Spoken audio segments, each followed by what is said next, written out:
Hello guys, स्वागत है आपका सिटीजन जी चैनल पर। और आज से हम स्टार्ट कर रहे हैं स्क्रीम सीरीज। ये एक हॉरर स्लैशर फ्रेंचाइज है जिसमें ब्लैक कॉमेडी भी है। इस फ्रेंचाइज को गेम चेंजर कहा जाता है। ये बहुत ज़्यादा यूनिक और क्लेवर फ्रेंचाइज तो है ही, इसके अलावा भी ये कई मायनों में खास है। इस फ्रेंचाइज में अब तक 4 फिल्म्स और एक टीवी सीरीज आ चुकी है जिसके 3 सीजन्स हैं और 5वीं फिल्म 2022 में रिलीज होगी। ये सीरीज हमारी हॉरर लेजेंड सीरीज का भी हिस्सा है। इस फ्रेंचाइज का हॉरर लेजेंड है घोस्टफेस, जिसे सबने देखा ही होगा।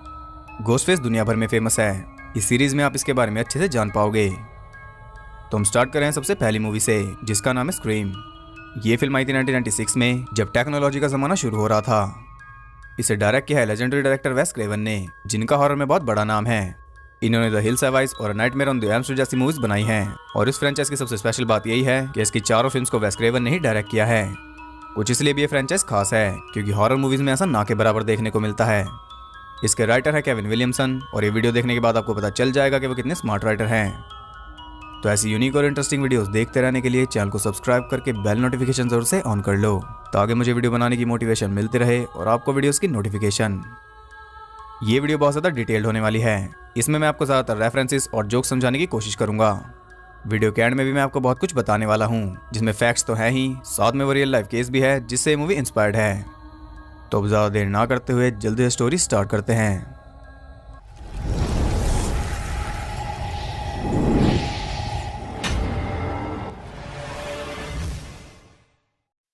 मूवी के स्टार्ट में हम देखते हैं हाई स्कूल स्टूडेंट केसी को, जो कि अपने घर पर अकेली थी। उसे किसी स्ट्रेंजर की फ़ोन कॉल आती है। ऐसे ही बात करते करते वो दोनों हॉरर मूवीज डिस्कस करने लगते हैं। वो स्ट्रेंजर केसी से उसकी फेवरेट हॉरर मूवी पूछता है। केसी कहती है कि उसकी फेवरेट है हैलोवीन, जिसमें एक व्हाइट मास्क वाला किलर होता है। यहाँ वो माइकल मायर्स की बात कर रही है और इस वक्त उसने एक किचन नाइफ पकड़ा हुआ है जो कि माइकल का वेपन है। उस स्ट्रेंजर की फेवरेट थी nightmare on the elm street. Casey कहते हैं कि सिर्फ वही मूवी अच्छी थी, उसके बाद के सारे सीक्वल्स बेकार थे। अब ये बहुत ही ज़्यादा फनी है क्योंकि वो फिल्म भी वेस क्रेवन ने ही डायरेक्ट की थी, जो कि इस फिल्म के भी डायरेक्टर हैं। खास बात यह है कि उन्होंने सिर्फ ओरिजिनल मूवी डायरेक्ट की थी, सीक्वल्स क्रेवन ने डायरेक्ट नहीं किए, इसलिए वो यहाँ पर मजे ले रहे हैं सीक्वल्स को बेकार बताकर। जैसे जैसे उनकी बात आगे बढ़ती है, केसी को स्ट्रेंजर से डर लगने लगता है क्योंकि वो ऐसे बात कर रहा था जैसे वो उसके घर के बाहर ही है। केसी उसे धमकी देती है कि उसका बॉयफ्रेंड स्टीव मार मार कर उसका भूत बना देगा। वो स्ट्रेंजर बिल्कुल भी नहीं घबराता, उल्टा वो केसी को बाहर देखने के लिए कहता है। और बाहर था उसका बॉयफ्रेंड स्टीव, जो कि बहुत बुरी हालत में एक चेयर से बंधा हुआ था। केसी उससे पूछती है कि तुम चाहते क्या हो, और वो कहता है कि I want to play a game, यानी कि मैं एक गेम खेलना चाहता हूँ। अब उस स्ट्रेंजर को खेलना था एक हॉरर क्विज। वो किसी से एक सवाल पूछेगा, अगर किसी ने सही जवाब दिया तो स्टीव बच जाएगा, नहीं तो वो मारा जाएगा। पहले वो केसी को एक वार्म अप क्वेश्चन देता है। क्योंकि हैलोवीन उसकी फेवरेट मूवी है, इसलिए वो उससे हैलोवीन के किलर का नाम पूछता है, जो कि है माइकल मायर्स। केसी बड़े आराम से उसका जवाब दे देती है। अब इसके बाद आता है असली सवाल। वो उससे फ्राइडे द 13th फिल्म के किलर का नाम पूछता है। ये तो बहुत ईजी है।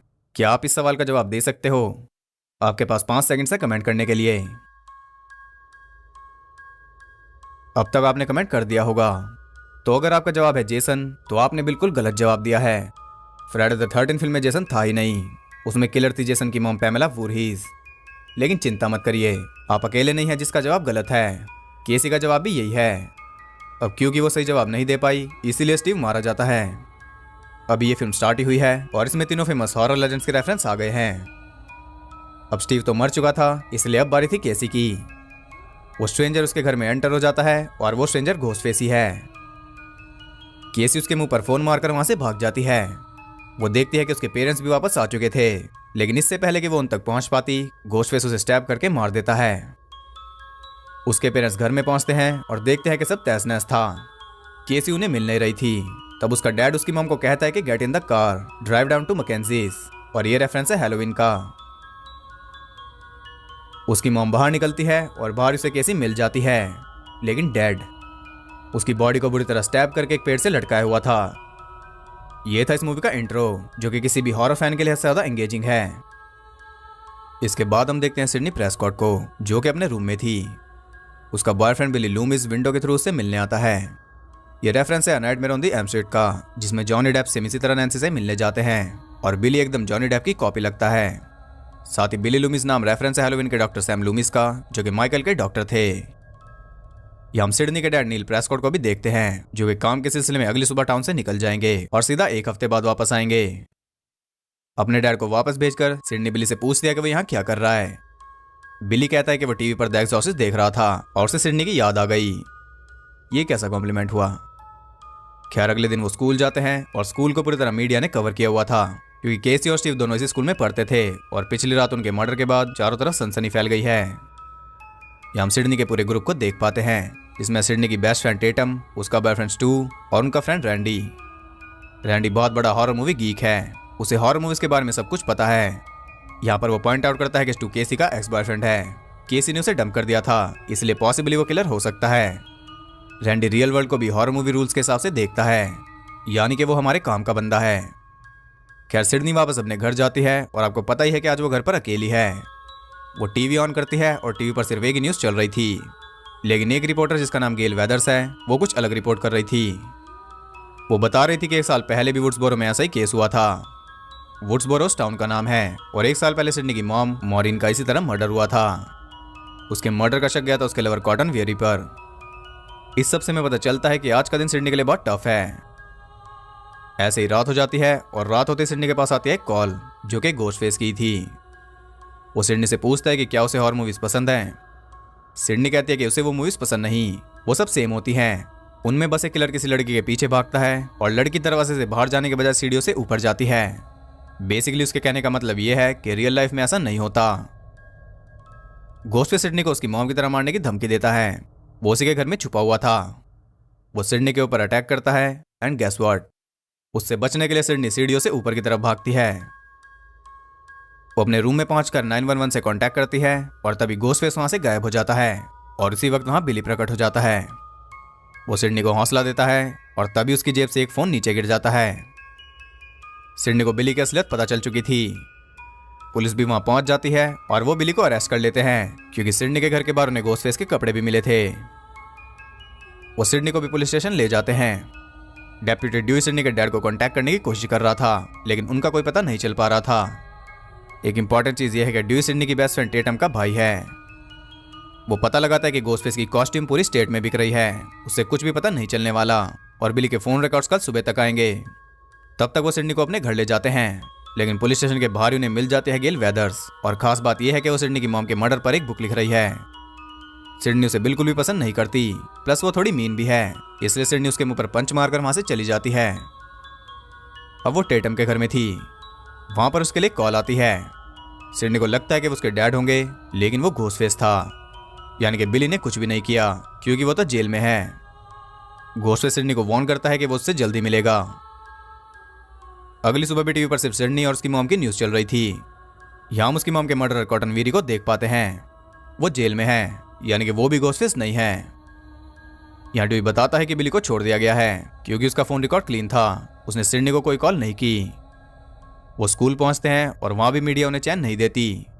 ये जो रिपोर्टर आप देख रहे हो, ये लिंडा ब्लेयर है, जिसे आप द एक्सॉर्सिस्ट में देख चुके हो।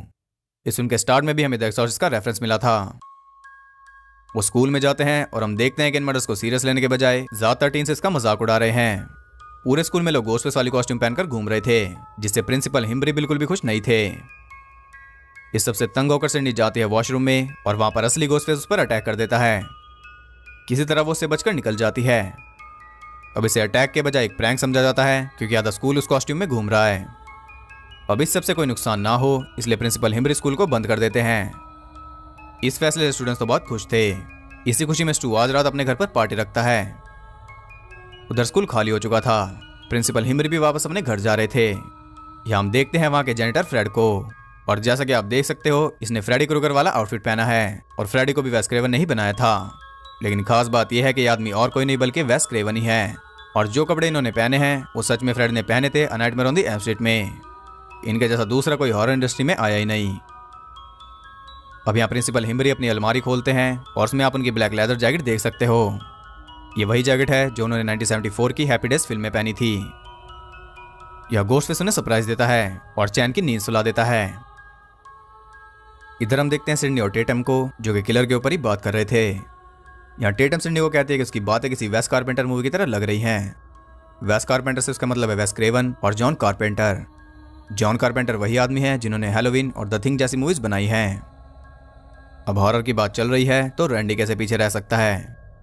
अब उसे लगता है कि बिली ही किलर है। वो ही अपनी गर्लफ्रेंड को मारना चाहता है, क्योंकि हॉरर मूवीज में किलर अपनी गर्लफ्रेंड को मारने के बहाने ढूंढ ही लेता है, और मैं उसकी बात से सहमत हूँ। उसे ये भी लगता है कि सिडनी के फादर भी ऑलरेडी मर चुके हैं, क्योंकि ज्यादातर हॉरर मूवीज में यही होता है।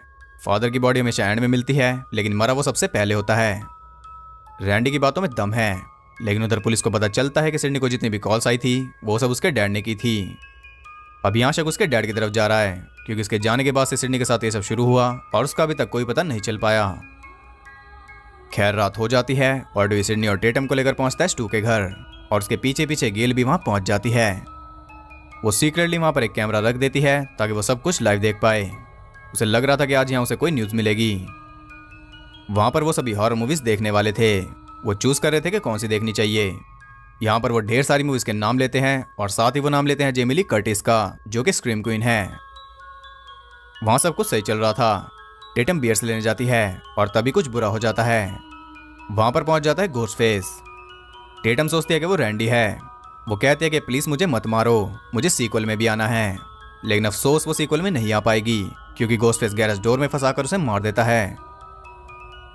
उस पार्टी में कमी थी बिली की, और ये कमी भी पूरी हो जाती है। बिली और सिडनी दोनों एक रूम में जाते हैं अपने बीच की मिसअंडरस्टैंडिंग क्लियर करने। बिली को देखकर रैंडी कहता है कि लेदरफेस यहाँ क्या कर रहा है। फाइनली यहाँ लेदरफेस का रेफरेंस आ ही गया। बिली और सिडनी बातें कर रहे थे और बिली कहता है कि दुनिया एक मूवी है, फर्क सिर्फ यह है कि यहाँ आप अपना जॉनरा खुद नहीं चुन सकते। बिल्कुल सही। नीचे वो सब बैठकर हैलोवीन देख रहे थे और बाहर वैन में बैठकर गेल और उसका कैमरामैन कैनी उन सबको देख रहे थे। उनके पास ड्यूई आता है और कहता है कि उन्हें एक कार क्रैश की रिपोर्ट मिली है। गेल को तो न्यूज़ चाहिए थी, इसलिए वो भी उसके साथ जाती है उस कार के पास। जैसे वो दोनों वहां से जाते हैं, स्टू के घर पर किसी फ्रेंड का फोन आता है और वो बताता है कि प्रिंसिपल हिम्बरी मर चुके हैं। ये न्यूज़ सुनकर उन्हें घबराना चाहिए था, लेकिन वो सब वहां से निकल जाते हैं प्रिंसिपल की डेड बॉडी देखने के लिए। अब वहां पर सिर्फ रैंडी, स्टू, बिली और सिडनी बचे हैं। उधर ड्यूई और गेल उस कार तक पहुंच जाते हैं और वो कार सिडनी के डैड की थी। ये देखकर ड्यूई जल्दी से वापस भागता है, क्योंकि अब सिडनी की जान को खतरा था। उधर सिडनी और बिली अभी भी रूम में ही थे और उन्हें कंपनी देने के लिए वहां पहुंच जाता है घोस्टफेस। वो बिली को मार देता है और अब बारी थी सिडनी की। सिडनी उससे बचकर भागती है और किसी तरह घर से बाहर निकल जाती है। बाहर निकलते उसे मिलती है टेटम की डेड बॉडी, जिसे देखकर वो और ज्यादा परेशान हो जाती है। अंदर रैंडी अभी भी हैलोवीन देख रहा था। वो कहता है कि जेमी अपने पीछे देखो, वो तुम्हारे पीछे है। और मजे की बात यह है कि घोस्टफेस भी उसके पीछे ही था और इस एक्टर का नाम जेमी कैनेडी है। यानी कि ये हैलोवीन वाली जेमी को तो कह रहा है, साथ ही ये खुद को भी पीछे देखने के लिए कह रहा है। ये बहुत ही ज्यादा क्लेवर राइटिंग है। घोस्टफेस उसे मारने वाला था कि तभी बाहर सिडनी चिल्लाने लगती है। चिल्लाते हुए पहुंचती है कैनी के पास। यहां उसे बचाते हुए कैनी भी मारा जाता है। सिडनी फिर से अपनी जान बचाकर भागने लगती है। तभी ड्यूई और गेल भी वहां पहुंच जाते हैं। ड्यूई जाता है घर में और गेल जाती है वैन में। वो पुलिस को कॉल करती है, तभी वहां रैंडी पहुंच जाता है। घबराहट में गेल उसके मुंह पर ही फोन दे मारती है। वो वैन लेकर वहां से निकलती है, जिसके ऊपर कैनी की बॉडी भी थी, लेकिन तभी उसके सामने सिडनी आ जाती है और उसे बचाने के चक्कर में गेल की वैन क्रैश हो जाती है। अब ड्यूई को ढूंढते हुए सिडनी जा रही थी वापस घर में, लेकिन ड्यूई को भी स्टैब कर दिया गया था। सिडनी खुद को ड्यूई की कार में लॉक कर लेती है, लेकिन वो कहीं जा नहीं सकती थी, क्योंकि कार की चाबी घोस्टफेस के पास थी। अब मजबूरी में सिडनी को कार से निकलना पड़ता है। वो जल्दी से ड्यूई की गन उठा लेती है और तभी वहां रैंडी और स्टू दोनों पहुंच जाते हैं। अब सिडनी किसी के ऊपर भी ट्रस्ट नहीं कर सकती थी, इसलिए वो दरवाजा लॉक कर लेती है और तभी वो देखती है कि बिली अभी भी जिंदा है। बिली उससे गन लेता है और दरवाजा खोलता है। वहां पर सिर्फ रैंडी था, स्टू वहां से जा चुका था। रैंडी कहता है कि स्टू पागल हो चुका है और उसके कहने की देर थी कि तभी बिली उसे शूट कर देता है। यहाँ वो रिवील करता है कि उसके ऊपर लगा खून फेक है, वो कॉर्न सिरप है, जैसा कि कैरी में यूज किया गया था। कैरी से उसका मतलब है कैरी मूवी, जिसका क्लाइमैक्स ब्लडी था। अब यहाँ में पता चल चुका है कि बिली ही घोस्टफेस है, लेकिन ये बात कोई सेंस नहीं बना रही, क्योंकि उसे खुद घोस्टफेस ने स्टैब किया था। इसका सीक्रेट ये है कि वो तो घोस्टफेस है ही, लेकिन वो अकेला नहीं है। यहाँ 2 घोस्टफेस हैं और दूसरा है स्टू। वॉइस चेंजर का यूज करके वो घोस्टफेस की आवाज निकाल रहे थे। यहाँ वो ये भी रिवील करते हैं कि सिडनी की मॉम को भी उन दोनों ने ही मारा था। कॉटन वेरी बेकसूर है, लेकिन उन्होंने ऐसा क्यों किया? बिली कहता है कि बिना मोटिव का किलर हमेशा ज्यादा स्केरी होता है। अगर मोटिव पता चल जाए तो मूवी की इतनी वैल्यू नहीं रहती। इसका बेस्ट एग्जांपल है माइकल मायर्स, लेकिन बिली अपना मोटिव बता देता है। उसने सिडनी की मॉम को इसलिए मारा क्योंकि उसकी मॉम का अफेयर बिली के डैड के साथ चल रहा था, जिस वजह से उसके पेरेंट्स का डिवोर्स हो गया और बिली की मॉम उसे और उसके डैड को छोड़कर चली गई। ये था उसका मोटिव। लेकिन वही दूसरी तरफ स्टू का कोई मोटिव था ही नहीं, उसने बस फन के लिए ये सब किया। अब आप बताओ कि उन दोनों में से ज्यादा स्कैरी कौन है? Obviously Stu. यहाँ बिली की बात प्रूव हो गई कि बिना मोटिव का किलर ज्यादा स्कैरी होता है। 1 साल पहले इन्होंने सिडनी की मॉम को मारा और आज ये सिडनी को तो मारेंगे ही, साथ में उसके डैड को भी मारेंगे। जी हाँ, उसके डैड को उन्होंने किडनैप किया हुआ है, सिर्फ इसीलिए ताकि इन सभी मर्डर्स का पूरा शक उसके डैड पर जाए। अब ये सब तो ठीक है, सारा इल्जाम उसके डैड पर लग जाएगा, लेकिन वो दोनों बिना किसी खरोच के जिंदा बचेंगे तो उनके ऊपर भी तो शक जाएगा। यही शक मिटाने के लिए वो दोनों एक दूसरे को स्टैब करेंगे ताकि वो भी विक्टिम्स लगें। वो दोनों एक दूसरे को स्टैब कर देते हैं ताकि वो सीक्वल में आ सके, लेकिन यहाँ थोड़ी गड़बड़ हो जाती है। वहां पर गेल पहुंच जाती है। गेल को तो वो काबू कर लेते हैं, लेकिन इतने में सिडनी वहां से भाग जाती है। बिली उसे घर में ढूंढता है, वो अलमारी में छुपी थी। यहाँ वो एक अम्ब्रेला से बिली को स्टैब कर देती है, घोस्टफेस कॉस्ट्यूम में। इसके बाद वहाँ स्टू आता है और अनफॉर्चुनेटली यहाँ पर वो स्टू का खेल भी खत्म कर देती है, लेकिन बिली अभी भी जिंदा था। इस फिल्म का क्लाइमेक्स खत्म ही नहीं हो रहा। खैर यहाँ पर बिली सिडनी को मारने वाला था कि तभी गेल उसे शूट कर देती है। अब ऐसा लग रहा था कि बिली मर गया, लेकिन हॉरर मूवीज में ये जरूर होता है कि किलर एक आखिरी बार उठता है सिर्फ मरने के लिए। यहाँ भी वैसा ही होता है, लेकिन यहाँ सिडनी एकदम तैयार थी। वो बिली के सर में गोली मार देती है। यहाँ पर फाइनली वो भी मर गया। अब बचे थे सिडनी, गेल, रैंडी, सिडनी के डैड और ड्यूई की भी सांसें चल रही थी। कुछ इस तरह यहाँ ही मूवी एंड हो जाती है। तो आपने देखा कि मूवी किस लेवल पर थी। इसकी जितनी तारीफ की जाए उतनी कम है। राइटिंग और डायरेक्शन बहुत ही ज्यादा एक्सीलेंट थी। हॉरर मूवीज को लेकर लोगों के मन में जो सवाल होते हैं, इस मूवी ने उन सब सवालों का जवाब दिया। प्लस इसमें ढेर सारे हॉरर मूवी रेफरेंस भी थे। यहाँ मैं आपसे एक ही सवाल पूछूंगा, क्या आपने इतने सारे रेफरेंसेस वाली मूवी देखी है? नहीं ना, इसीलिए ये मूवी इतनी खास है। इसका कॉन्सेप्ट एकदम न्यू था। इसने डूबते हुए स्लैशर जॉनरा को फिर से उठाया। स्लैशर में सिर्फ वही घिसी पिटी स्टोरीज चल रही थी और स्लैशर थिएटर में रिलीज होना भी बंद हो गई थी। उनमें कोई इंटरेस्ट नहीं था, इसलिए उन्हें सीधा डीवीडी पर रिलीज किया जा रहा था। लेकिन इस मूवी ने सब कुछ बदल दिया, इसलिए इसे गेम चेंजर कहा जाता है। बाकी डिटेल्स आपको फैक्ट्स में मिल जाएंगी। अब बात करते हैं उस केस की जिससे मूवी इंस्पायर्ड है। ये बेस्ड है द गेन्सविल रिपर पर, जो कि एक अमेरिकन सीरियल किलर था। उसका रियल नेम था डैनियल हैरल्ड रोलिंग। डैनियल ने गेन्सविल टाउन में 5 स्टूडेंट्स का मर्डर किया था। उसे जेल हुई और उसने कन्फेस किया कि अब तक वो 8 मर्डर्स कर चुका है। 2006 में उसे एक्सिक्यूट कर दिया गया। ये था वो रियल केस। उन 5 मर्डर से इंस्पायर्ड होकर ये स्टोरी लिखी गई। तो अब बात करते हैं इस मूवी से इंटरेस्टिंग फैक्ट्स के बारे में।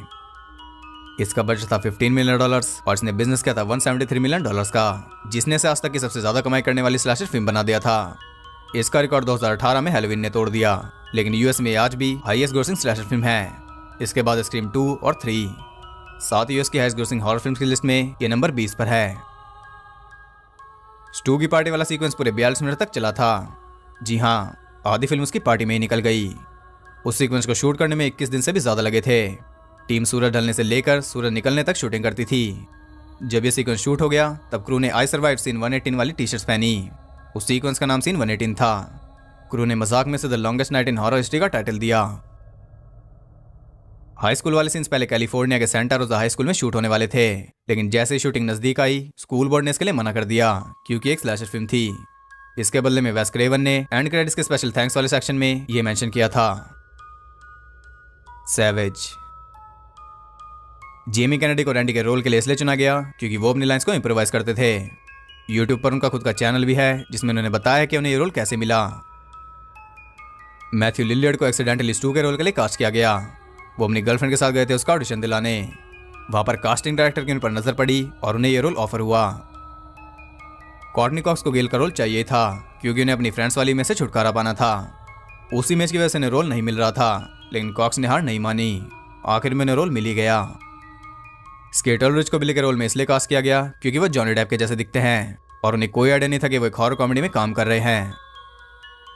डेविड आर्केट ने बिली का रोल छोड़कर ड्यूई का रोल किया और आप यकीन नहीं करोगे, वाकिन फिनिक्स को भी बिली का रोल ऑफर किया गया था। ओरिजिनली इस फिल्म का नाम स्कैरी मूवी था। बाद में इस नाम से एक मूवी आई जिसे सब जानते ही हैं और वो इसी मूवी की पैरोडी थी। यानी कि ये फिल्म तो हर मूवी का मजाक उड़ाती है, लेकिन उस मूवी ने इसका ही मजाक उड़ा दिया। और मजे की बात यह है कि ये दोनों फिल्म्स डायमेंशनल फिल्म्स के अंडर है। इस फिल्म के आने के बाद कॉलर आईडी का यूज 3 गुना बढ़ गया था। इतना ज्यादा इफेक्ट इस मूवी का हुआ था। पहले घोस्ट फेस के कपड़े व्हाइट होने वाले थे ताकि वो एक घोस्ट वाली फीलिंग दे, लेकिन इस आइडिया को ड्रॉप कर दिया गया क्योंकि फिर लोग उसे कू क्लक्स क्लैन से कंपेयर करते। ये फिल्म क्रिसमस से 5 दिन पहले रिलीज हुई थी। ये इसलिए किया गया था क्योंकि यूजुअली इस टाइम पर फैमिली फ्रेंडली मूवीज रिलीज होती हैं और हॉरर मूवीज उनसे टक्कर नहीं लेती, लेकिन इसने उन्हें टक्कर भी दी और कईयों को हराया भी। इस फिल्म के एंड के लिए 5 पेज की स्क्रिप्ट लिखी गई थी जो कि स्क्रीम 2 की शुरुआत होती। बाद में इन 5 पेज को फुल मूवी में बदल दिया गया जिसे हम स्क्रीम 2 के नाम से जानते हैं। इस फिल्म में 190 लीटर फेक ब्लड यूज किया गया। रोज मैकगॉन ने अपने बालों को ब्लॉन्ड किया था ताकि वह नेव कैम्पबेल से अलग दिख सके। इस फिल्म में काम करना रोज के करियर का सबसे फेवरेट एक्सपीरियंस है। इस फिल्म के रैप होने पर पूरी टीम को स्केरी मूवी लिखी हुई वाइन बॉटल दी गई थी। रोज के पास आज भी वो बॉटल है और उसमें वाइन भी है। वेस क्रेवन ने नेव कैम्पबेल को पार्टी ऑफ 5 में देखा था, वहीं से उन्हें वो पसंद आ गई थी। नेव कैम्पबेल को हॉरर मूवी से डर लगता है, इसलिए वो उसमें काम नहीं करने वाली थी, लेकिन जब उन्हें पता चला कि स्केट अल्ड्रिच भी इस फिल्म में है तो उन्होंने हाँ कर दी। वो दोनों द क्राफ्ट में एक साथ काम कर चुके हैं। पहले वेस क्रेवन ने इस मूवी को डायरेक्ट करने से मना कर दिया था क्योंकि ये बहुत वायलेंट है, लेकिन एक दिन उन्हें एक बच्चा मिला जो उन्हें बोला कि आप सॉफ्ट होते जा रहे हो। इसके बाद उस मूवी को डायरेक्ट करने के लिए तैयार हो गए क्योंकि फैंस उन्हें द हिल्स हैव आइज और the last house on the left जैसी फिल्म्स के लिए जानते थे। इस फिल्म को डायरेक्ट करने के लिए डैनी बॉयल, जॉर्ज रोमेरो और सैम रेमी को भी अप्रोच किया गया था, लेकिन उन्हें ये मूवी समझ नहीं आई।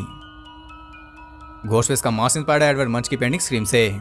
पेंटिंग की तरह ये मास भी कई सारे इमोशन दिखाता है। ये हॉरिबल भी है और ये सॉरी भी बोल रहा है। इस फिल्म में घोस्टफेस की कॉस्ट्यूम का नाम फादर डेथ था। इस फिल्म को शूट करने में 8 हफ्ते से ज्यादा लगे थे। ड्रू बैरीमोर ने अपने सारे सीन्स 5 दिन के अंदर ही शूट कर लिए थे और इन सीन्स में उन्होंने विग पहनी है। ड्रू को ओरिजिनली सिडनी के रोल के लिए कास्ट किया गया था।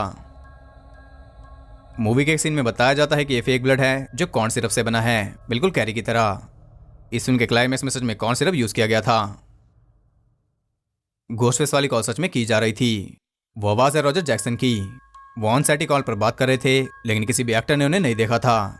इससे एक असली स्ट्रेंजर वाली फीलिंग आ रही थी और क्योंकि वो असली कॉल्स थी इसलिए पुलिस ने भी क्रू से कांटेक्ट किया था क्योंकि उन्हें लग रहा था कि सच में कोई किलर कॉल कर रहा है। इस फिल्म की स्टोरी लिखते वक्त केविन विलियमसन हैलोवीन के साउंड ट्रैक को सुन रहे थे और साउंड ट्रैक को इस फिल्म में भी यूज किया गया। वो साउंड ट्रैक मेरा भी फेवरेट है। केविन की स्क्रिप्ट फ्राइडे को सेल पर लगी और मंडे तक इसके ऊपर बोली लगने लगी। हर कोई स्क्रिप्ट की डिमांड कर रहा था, चाहे वो यूनिवर्सल हो या फिर पैरामाउंट।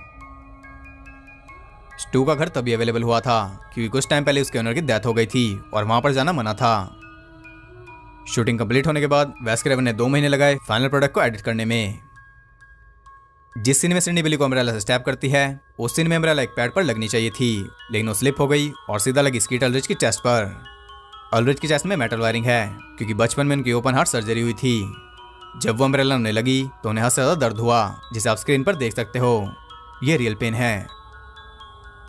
जिस सीन में किसी घोस्टफेस के मुंह पर फोन मारती है उस सीन में घोस्टफेस बने थे वेस क्रेवन और उनके मुंह पर सच में फोन लगा था। प्रिंसिपल हिम्बरी की डेथ को स्पेशली इंक्लूड किया गया क्योंकि बहुत देर हो चुकी थी और फिल्म में कोई मरा नहीं था। टेटम का डेथ सीन शूट करने में रोज को बहुत चोट आई थी और टेटम को बिली ने मारा था, स्टू ने नहीं। ओरिजिनली इस फिल्म में ड्यूई मरने वाला था। एंड वाला सीन इसलिए रखा गया ताकि अगर ड्यूई की जरूरत पड़े तो उसे फिर से जिंदा किया जा सके।